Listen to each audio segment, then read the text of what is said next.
A lot of the arguments, complaints that I see, on Twitter, online, is always about Jews, hold the keys to the world. They have the power and all that.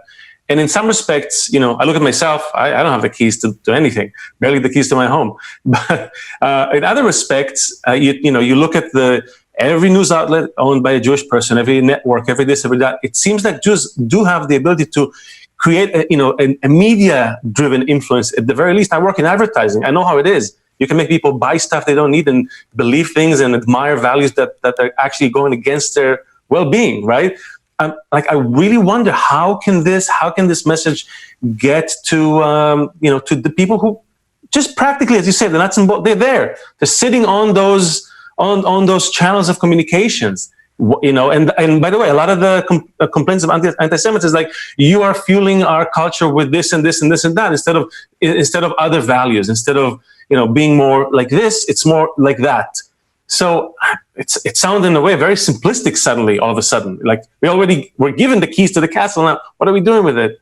Right. No, I think one of the things that Dr. Laitman said, which again I find very fascinating, is to reconceptualize Judaism not as a religion of the Jewish people, but as an idea that germinated at one point in this. We can call him a historical figure or a mythological figure, Abraham. It really doesn't matter whether it's history or myth at this point, right?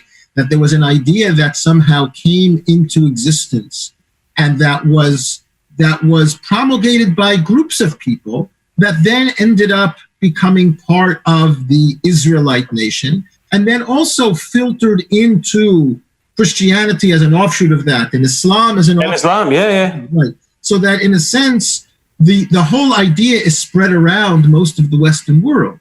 And that in fact, it's really about trying to reconceptualize the idea as it comes out of all three of those traditions, right? To come to that place, to return to the Abrahamic, to use Dr. Laitman's terminology, to return to the Abrahamic. I mean, that is a very powerful idea.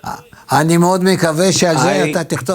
hope that this will be your next book, and a few good articles that will go to the media, and I wish you all the best in that. And in general, if you want to talk more, I'll be very happy.